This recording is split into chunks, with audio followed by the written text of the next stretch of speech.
کیا کہ ہمارے سلطان محمود غازی نے یہ کیا، محمد علی قاسم نے یہ کیا، وہ نظر سے اوجھل ہو گیا کہ یہ جہاد ٹھیک سے۔ مولانا نے کہا میں ہر جاندار اپنے لیے کوشش کرتا کہ جو میرا مقصد ہے اس کو حاصل کروں، یہ تو دنیا کی ہر چیز کوشش کر رہی ہے اس کو جہاد کر، مگر فی سبیل اللہ یہ تو جو صرف اللہ کا دین اس علاقے میں جاری کرنا،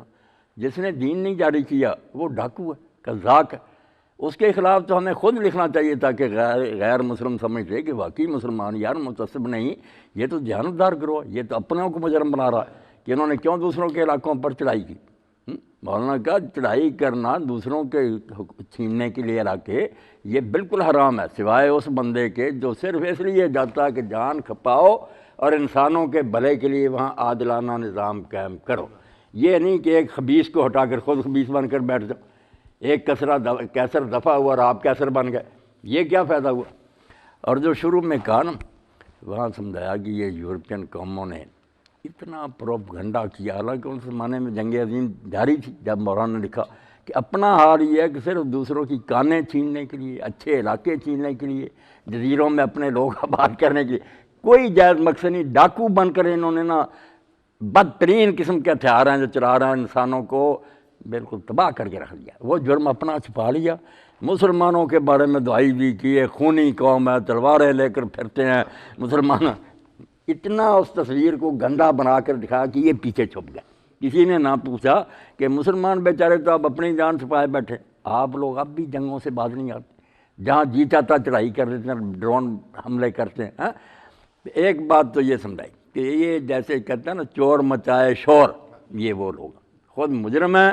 مگر مسلمانوں کو بدلنا۔ پہلی بات کیوں چغتائی صاحب یہ مولانا نے واضح کی کہ ان کا کوئی منہ نہیں بنتا کہ مسلمانوں کو، یہ تو آپ بدماش ساری دنیا پر آگ لگے، اب نہیں دیکھتے ہم ساری دنیا جہنم بنا دی امریکہ برطانیہ نے، فرانس۔ دوسری بات انہوں نے کہی کہ مسلمانوں میں سے بھی نادان لوگ ڈر گئے، انہوں نے کہا جی ہم نے بیچاروں نے کیا جنگیں لڑنی، ہم تو کلمہ پڑھاتے پھرتے ہیں، کوئی پڑھے نہ پڑھے، ہمیں مارتے تھے لوگ۔ یہ سر سید سے شروع ہوا نا، اور شبلی نے بھی اس میں بڑا زور لگایا، دفاعی جنگیں، ساری حضور کی جنگیں دفاعی بنائی کہ کافر چڑھ کر آئے تھے جان چھڑانے کے لیے مسلمانوں کو لڑنا پڑا، ورنہ مسلمان بیچارے کا کیا کام ہے لڑنے کا نا۔ اور مولانا کا کئی دھرماتما ایسے نکلے جو اس دفاعی جنگ کو بھی نہیں مانتے، بدھ مت ہے، اور اسی طرح مسلمانوں میں سے ایک گروہ ہے علماء کا، وہ کہتے ہیں اگر آ جائے نا آپ کو قتل کرنے لوگ، یزیدی ٹولہ، تو آپ ہتھیار اس کے مقابلہ میں نہیں اٹھا، بس لیٹ جائیں وہ قتل کر دے جیسے حابیل تھا، بس وہ اس کو گناہ ہوگا۔ اس کا بھی ذکر کیا کہ کچھ کہ دھرمات دوسرا کر، بدھ کہتا ہے کہ اگر تم جنگ ہوتی دیکھ ہی لو نا تب بھی نجات نہیں پا سکتے، کیوں دیکھنے کا، اتنے یعنی جہاد کے اتنے مخالف ہیں۔ کچھ کہتا صرف دفاعی تھا، کچھ کہتا نہیں دفاعی بھی نہیں کرنا چاہیے۔ اور اب تو مولانا نے لکھا کہ ایک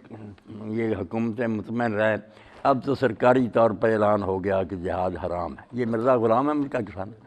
کہ اس قادیانی نے اس کو برطانیہ کو اور سب کو کہا کہ مجھے اللہ نے بھیجا اور میں موٹا کلم، اب دوست و جہاد کا چھوڑ دو خیال، دین کے لیے حرام ہے اب جنگ اور قتال۔ بڑی لمبی نظم ہے تحفہ گولوی موٹے کرم سے۔ تو اسی کو علامہ اقبال نے کہا نا فتویٰ ہے شیخ کا یہ زمانہ قلم کا ہے، دنیا میں اب رہی نہیں تلوار کارگر۔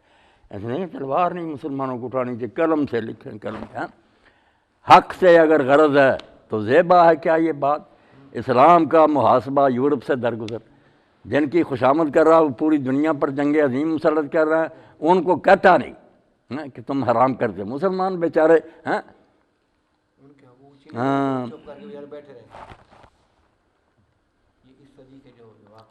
یہ دجال نے یہ بھی کام ختم کر دیا اور انگریزوں کو باقاعدہ لکھ کر دیا کہ جو خدمت میں نے آپ کی سر انجام دی وہ کوئی جماعت نہیں سر انجام دے سکتی۔ میری کتاب میں جہاں جائیں گی مسلمانوں میں جہاد کا جذبہ ختم ہوگا،